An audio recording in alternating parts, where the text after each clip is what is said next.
Bueno, José Luis Cruz, nuestro internacionalista, con estos temas, José Luis, que cómo los que vemos noticias y obviamente pues no tenemos tanta información, decimos, ¿qué va a pasar? Ahora sí, ¿no? Ahora sí. Bueno, pues... No. Oye, no, oye, José Luis, ahora sí ya. Ahora sí ya, no es cierto, no. No, continuamos con la misma serie de declaraciones entre Donald Trump y, y Corea del Norte. O sea, son declaraciones, parece una escalada nada más de ver quién amenaza más al otro. Realmente...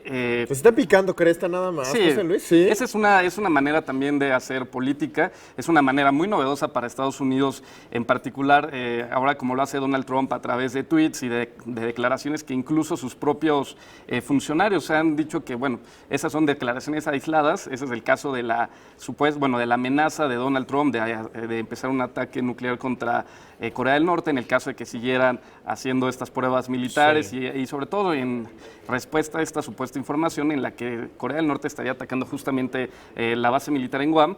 Y pues bueno, Donald Trump amenaza de una manera muy fuerte a Corea del Norte que va a ser un ataque Estas amenazas, como dices, las hace a través de una red social. Sí. Que bueno, ya partiendo de esa base dices, pues como un presidente del país más poderoso del mundo se pone a tuitear algo que dices. Sí, ¿no? y esta le hizo, Donald Trump está de vacaciones en uno de sus campos de golf y bueno, se le ocurrió que ahora hay que amenazar a Corea del Norte. Oye, se paró en el hoyo. Del hoyo... Y dijo, aquí voy a tuitear. ¿no? Exactamente. Y los que pone siempre en jaque es a su equipo al equipo de la Casa Blanca y también a los secretarios de Estado, en particular al secretario de Estado a Rex Tillerson, quien es el encargado de la política exterior de Estados Unidos, y pues él tuvo que salir a decir que no había tal amenaza, que no es una información que ellos tuvieran completamente cierta y que los estadounidenses podían dormir tranquilos, que no hay tal peligro de una guerra inminente con Corea del Norte. Bueno. Eso es muy importante, claro. Pero también nos habla de cómo funciona esta Casa Blanca, cómo funciona este gobierno. Donald Trump da declaraciones por un lado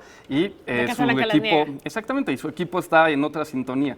O sea, eso nos habla de un descontrol y sobre todo de ocurrencias. Claro, ¿no? Que esto de Twitter es bastante interesante, porque hace unas semanas, justamente cuando anuncia que personas que son transgénero ya no podrían estar podrían estar en el ejército de Estados Unidos, ese mismo día también se pensó que iba a declarar un ataque o algo más fuerte contra Corea del Norte por Twitter, porque anunció que tenía algo importante que declarar, pasan 9 minutos y la gente, incluso su equipo de comunicación, el equipo de la Casa Blanca, pues no sabían a qué se refería, ¿no? Esperando en la incertidumbre de saber si le iba a declarar la guerra a Corea del Norte, pero no fue así, fue este anuncio del ejército, en relación a quienes pueden trabajar ahí.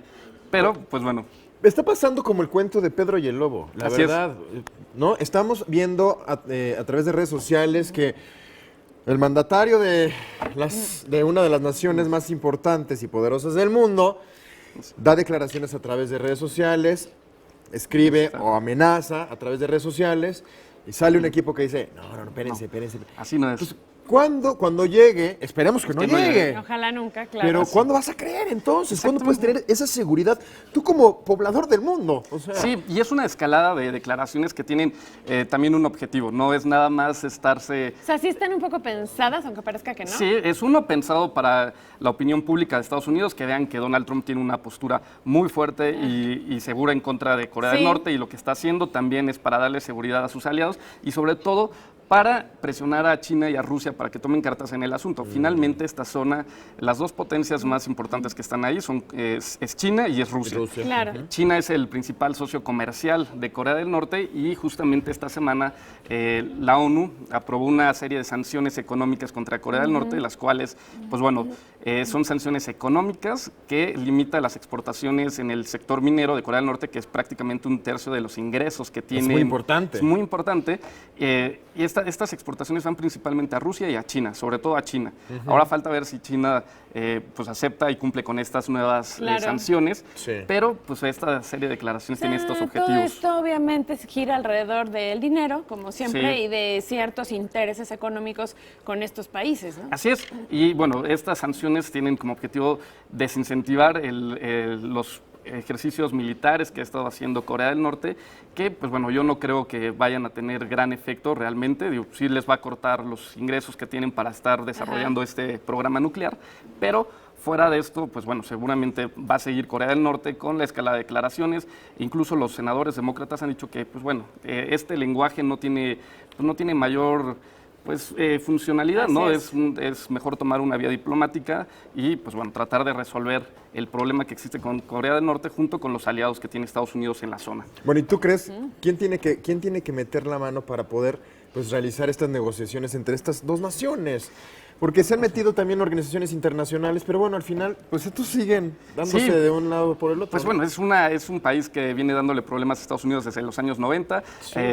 Tiene que haber una cierta negociación entre las dos partes. Corea del Norte, ¿por qué está desarrollando este programa nuclear y por qué se mantiene haciendo estos ejercicios militares? Para pues bueno, asegurar la sobrevivencia del régimen y de las personas que están en el poder. Claro. Esa es la idea fundamental. Y pues bueno, mientras tengan este incentivo, pues van a seguirlo haciendo. Estados Unidos, ¿qué puede hacer? Una propuesta, bueno, un camino que tomó Bill Clinton en los 90 fue ofrecerles un plan de ayuda a cambio de ayuda económica para el desarrollo, a cambio que ellos desistieran de estar desarrollando este programa nuclear. Esa puede ser una opción, junto con más sanciones económicas. Y pues bueno, realmente Corea del Norte es un país pequeño que no comercia con el mundo, está prácticamente aislado, solo con China tiene una relación económica importante, pero fuera de ahí, Corea del Norte realmente no representa un riesgo tan grande, exactamente. Pero hace todo este tipo de amenazas y cosas para permanecer precisamente con ese régimen. O sea, para que nadie se mete y diga, ya deja de eso en paz. Claro. Y pues hay que tener muy bien claro que el régimen no es suicida. No va a lanzar una bomba nuclear a Estados Unidos porque esto significaría el fin de su régimen y bueno. Y ahí se acabaría todo. Sí, exactamente, claro. No son suicidas. Eso también hay que tener muy en cuenta. Así que llegar a un conflicto militar no es tan sencillo y no es como muchas veces notas nos los pintan. Pues José Luis, gracias por ponernos al día en materia estamos internacional. Tranquilos. Sí, estamos tranquilos, exactamente. Podemos dormir tranquilos. Pero hay que seguir muy bien informados. Muchas gracias, José Luis. Gracias, José Luis. Excelente jueves.